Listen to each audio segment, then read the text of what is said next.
ዛሬውኑ ተረክበው ስራ የሚጀምሩበት 100% የተጠናቀቁ የንግድ ሱቆችና ዘመናዊ መኖሪያዎች በመሆን ሪል ስቴት ጎልደን ቪሌጅ ሳይት ላይ ቀርበዋል። የንግድ ሱቆች ከ20 ካሬ ጀምሮ፣ መኖሪያ ቤቶች ባለ 1፣ ባለ 2 እና ባለ 3 መኝታ ቤቶች ከ80 እስከ 194 ካሬ ድረስ ከመሆን ሪል ስቴት። በተጨማሪም ለውድ ደንበኞቻችን በ10 ዓመት እየኖሩ የሚከፍሉት 50% ከወለድ ነጻ የባንክ ብድር ማመቻቸታችንን ስንገልጽ በታላቅ ደስታ ነው። እንዲሁም 8% ቅድሚያ ክፍያ ለሚከፍሉ ደንበኞች በካሬ 73900 ብር ብቻ፣ ሙሉ ክፍያ ለሚከፍሉ ደግሞ በካሬ 51730 ብር በልዩ ቅናሽ ቤቶችን አቅርበናል። የማጠቃለያ ሽያጭ ላይ ነን። አሁኑን ይደውሉ፣ ነገውኑ ቢዝነስዎን ይጀምሩ። በ0988 887676 ወይንም በ0988 887999 ሃሎ ይበሉን። መሆን ሪል ስቴት በሰላማዊ መንደር በምቾት ይኑሩ ይሎታል። ጤና ይስጥልን አድማጮች፣ ይህ አዋዜ ልዩ ላልሰማችሁ ነው። ከመረጃዎቹ ጋር አብርሃም መኳንንት ነኝ። ከወራት ዝግጅት በኋላ የእስራኤል ሚሳኤሎች ዛሬ ቴህራንን አንቀጠቀጡ። መካከለኛው ምስራቅ በከፍተኛ ስጋት ላይ ወድቋል። እስራኤልና አሜሪካ በኢራን ላይ ጥቃት መሰንዘራቸውን ተከትሎ ቀጠናው ወደ ከፋ ጦርነት ተገፍቷል። እስራኤል የአስቸኳይ ጊዜ አዋጅ ስታውጅ የኢራን ከፍተኛ መሪም ወደ ደህንነቱ የተጠበቀ ቦታ ተዘዋውረዋል ተብሏል። ይህንን ጉዳይ በዝርዝር እናስደምጣቸዋለን። አብራችሁን ቆዩ።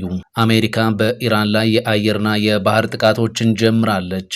አንድ የአሜሪካ ባለስልጣን ዛሬ ለሮይተርስ እንደገለጹት አሜሪካ በኢራን ላይ የምትሰነዝረው ጥቃት በአየርና በባህር እየተከናወነ ይገኛል። የእስራኤል ጦር የስራ ቦታዎችና ትምህርት ቤቶች እንዲዘጉም አዟል። የእስራኤል መከላከያ ሚኒስትር ቅድመ ጥቃት ሲሉ በገለጹት እርምጃ እስራኤል በኢራን ላይ ጥቃት ከሰነዘረች በኋላ የሀገሪቱ ጦር በትምህርት ተቋማት በስብሰባዎችና በስራ ቦታዎች ላይ የእንቅስቃሴ ገደብ መጣሉን አስታውቋል። ጦሩ አክሎ እንደገለጸው ይህ እገዳ ወሳኝ የሆኑ ዘርፎችን አይመለከትም። እስራኤልና አሜሪካ በኢራን ላይ ጥቃት ሲሰነዝሩ በቴህራን ፍንዳታዎች ተሰምቷል። ጠቅላይ መሪው አያቶላህ አሊ ካሚኒም ወደ ደህንነቱ የተጠበቀ ቦታ ተወስደዋል። ዛሬ ጧት እስራኤልና ዩናይትድ ስቴትስ በኢራን ላይ ጥቃት የሰነዘሩ ሲሆን የኢራን የመንግስት መገናኛ ብዙሃን በቴህራን፣ ቁም፣ ኤስፋሃን፣ ኬርማን ሻህና ካራጅ የፍንዳታ ድምጾች መሰማታቸውን በዘገባቸው ጠቁሟል። አንድ የጸጥታ ምንጭ ለዋላ እንደተናገረው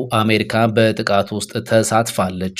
አንድ የአሜሪካ ባለስልጣንም ለሮይተርስ እንደተናገሩት የአሜሪካ ጥቃት በኢራን ላይ በሂደት ላይ ነው ብለዋል። የእስራኤል መከላከያ ሰራዊት ሁሉም ዜጎች ወደ መጠለያ ቦታዎች እንዲጠጉ ብሔራዊ ማስጠንቀቂያ ከሰጠ በኋላ እስራኤል ዛሬ ማለዳ ወደ አስቸኳይ ጊዜ ሁኔታ ውስጥ ገብታለች። የኢራን የበላይ መሪ አያቶላህ አሊ ካሚኒም በቴህራን እንደሌሉና ወደ ደህንነቱ የተጠበቀ ቦታ መዘዋወራቸውን አንድ የኢራን ባለስልጣን ለሮይተርስ የዜና ምንጭ አረጋግጧል። የኢራን መገናኛ ብዙሃን እንደዘገቡት ጥቃቱ የኢራን አብዮታዊ ዘብ የደህንነት ዋና መስሪያ ቤትን ኢላማ ያደረገ ሲሆን በመካከለኛው ቴህራንም ፍንዳታዎች ተከስተዋል። ኢራን ጥቃቱን ተከትሎ የአየር ክልሏን ዘግታለች። አንድ የእስራኤል የጸጥታ ባለስልጣን ለሮይተርስ እንደገለጹት ሁኔታው ለወራት የታቀደ ሲሆን ጥቃቱ የሚፈጸምበት ጊዜ የተወሰነው ደግሞ ከሳምንት በፊት ነበር ብለዋል። የመከላከያ ተቋም ምንጮች እንደገለጹት የጥቃቱ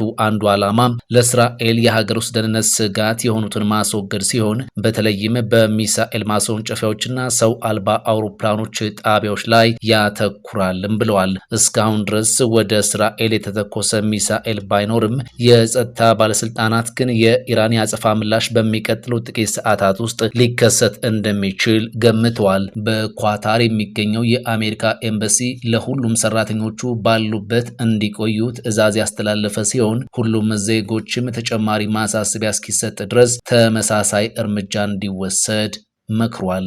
ኢራን የአጸፋ ጥቃት ትፈጽማለች በሚል እስራኤል ዜጎቿን አስጠነቀቀች። እስራኤል ዛሬ ጧት በኢራን ዋና ከተማ ቴህራን ውስጥ ጥቃት መፈጸሟን ተከትሎ ዜጎቿ ጥንቃቄ እንዲያደርጉ አስጠንቅቃለች። በመላው እስራኤል ከኢራን ሊፈጸም የሚችል የሚሳኤልና የድሮን ጥቃትን ለማስጠንቀቅ የአደጋ ጊዜ ደውሎች ዛሬ ጧት ላይ ተሰምቷል። እስራኤል በኢራን ላይ ጥቃት ከከፈተች በኋላ ነው በአገሪቱ ሰዓት አቆጣጠር 2 ሰዓት ከ15 ላይ የማስጠንቀቂያ ደውሉ የተሰማው። እስራኤል በኢራን ላይ ጥቃት የፈጸመችው በአሜሪካና በኢራን መካከል ድርድር እየተደረገ ባለበት በዚህ ሰዓት ነው። በኦማን አደራዳሪነት ለ3 ዙር የተካሄደው ድርድር በመካከለኛው ምስራቅ የሚነሳን ጦርነት ያስቀራል ተብሎ ግምት ተሰጥቶትም ነበር። የአሜሪካው ፕሬዝዳንት ዶናልድ ትራምፕ ከኢራን ጋር በኒውክሌር ፕሮግራሞቿ ላይ ስምምነት ላይ ካልተደረሰም ጥቃት እንደሚፈጽሙ ደጋግመው ዝተው ነበር። ዶናልድ ትራምፕ ትላንትና ለጋዜጠኞች በሰጡት መግለጫ ላይ ከኢራን ጋር እየተደረገ ባለው ንግግር ደስተኛ ለመሆናቸውን ገልጸውም ነበር። ትራምፕ ከአውሮፓውያኑ 2003 ወዲህ ግዙፍ ነው የተባለ የአሜሪካ የጦር ኃይል ወደ ቀጠናው እንዲንቀሳቀስ ማዘዛቸው አይዘነጋም። የአሜሪካ አየር ኃይል ንብረት የሆኑ አውሮፕላኖች በሳውዲ አረቢያና በእስራኤል የታዩት በዚሁ ሳምንት ነበር።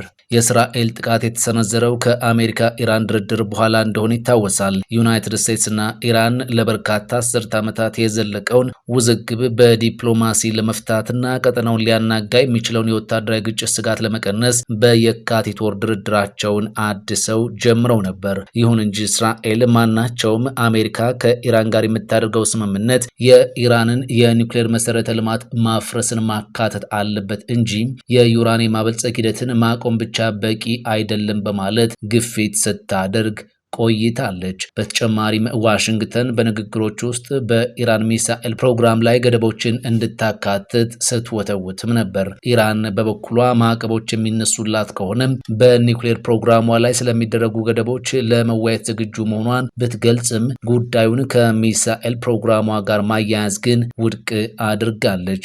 በተጨማሪም ቴህራን ለሚሰነዘርባት ለማንኛውም ጥቃት ራሷን እንደምትከላከል ስትገልጽም ቆይታለች። አሜሪካ በኢራን ላይ ጥቃት የምትሰነዝር ከሆነ የአሜሪካ ጦር ሰፈር ለሚያስተናግዱ አዋሳኝ ሀገራት በእነዚያ የጦር ሰፈሮች ላይ የአጸፋ እርምጃ እንደምትወስድ ኢራን ማስጠንቀቂያ መስጠቷም ይታወሳል።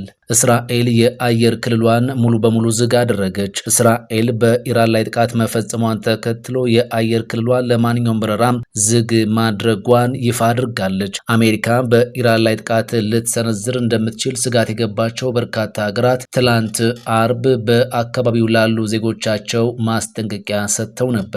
የእስራኤል መከላከያ ሚኒስትር ዛሬ ማለዳ በኢራን ላይ ጥቃት መሰንዘሩን አስታውቋል። ዩናይትድ ኪንግደም በቴህራን ከሚገኘው ኤምባሲዋ ሰራተኞቿን ያስወጣች ሲሆን ወደ እስራኤልም አስፈላጊ ከሆኑት በስተቀር ሁሉም ጉዞዎች እንዳይደረጉ በሚል መመሪያዋን አሻሽላለች። ይህ በእንዲህ እንዳለ አሜሪካ በኢራን የሚገኙ ዜጎቿን በፍጥነት ለቀው እንዲወጡ አሳስባም ነበር። ቻይና፣ ህንድና ካናዳን ጨምሮ ሌሎች ሀገራት ዜጎቻቸው ጦርነቱ ሊከሰት ስለሚችል በተቻለ ፍጥነት ከኢራን ለቀው እንዲወጡ ያሳሰቡት ከጥቃቱ ቀደም ብለው ነው። ጀርመን ዜጎቿ ወደ እስራኤል እንዳይጓዙ ስትመክር፣ ፈረንሳይ ደግሞ ባይጓዙ መልካም መሆኑን ለዜጎቿ ገልጻለች። ኢራን የአየር ክልሏን ለየትኛውም በረራ ዝግ ማድረጓን በተመሳሳይ ገልጻለች። ኢራን በመላው አገሪቱ ምንም አይነት የአውሮፕላን በረራዎች እንዳይካሄዱ የአየር ክልሏን ዝግ አድርጋለች። የኢራን ሲቪል አቪዬሽን ባለስልጣን ቃል አቀባይ የኢራን የአየር ክልል ተጨማሪ መግለጫ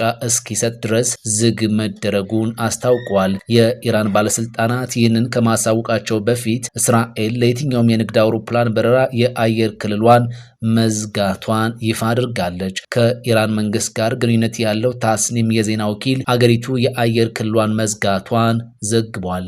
በኢራን በ5 ከተሞች ፍንዳታ መሰማቱን የመገናኛ ብዙሃን ዘገባዎች አመላክተዋል። እስራኤል ዛሬ ጧት በኢራን ላይ በከፈተችው ጥቃት ከዋና ከተማዋ ቴህራን በተጨማሪ በሌሎችም ከተሞች ላይ ጥቃት መፈጸሙ ተዘግቧል። የኢራን መገናኛ ብዙሃን እንደዘገቡት በአገሪቱ የተለያዩ 5 ከተሞች ውስጥ ፍንዳታዎች ተሰምቷል። የፋርስ የዜና ወኪል እንደዘገበው በኢስፋሃን፣ ቆም፣ ካራጅና ኬርማንሻ ከተሞች የፍንዳታ ድምፅ ተሰምቷል። የዜና ወኪሉ በተጨማሪም በርካታ ሚሳኤሎች በኢራን ዋና ከተማ ቴህራን በሚገኘው የዩኒቨርሲቲ ጎዳና ላይ የሪፐብሊክ አካባቢን መምታታቸውን ዘግቧል። በቴህራን በሁለት ቦታዎች ፍንዳታዎች መሰማታቸውን የኢስላሚክ ሪፐብሊክ የዜና ወኪል ዘገባ ያስረዳል። ጭስ በከተማው መሃል ላይ እንደሚታይም ይሄው ዘገባ ያመላክታል።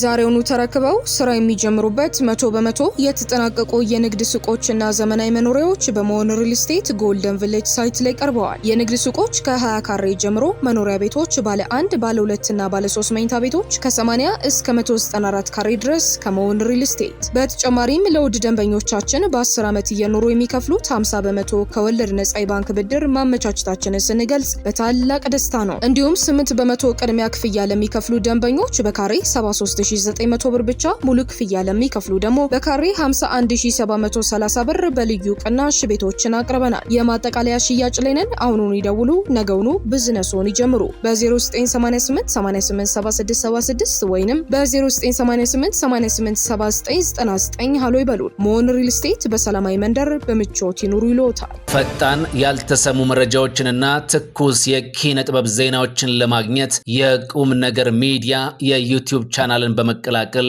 ቤተሰብ የሆኑ ቻናላችንን ሰብስክራይብ ያድርጉ።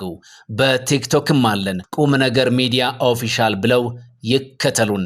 እናመሰግናለን። ቁም ነገር ሚዲያ፣ ለቁም ነገር እንሰራለን።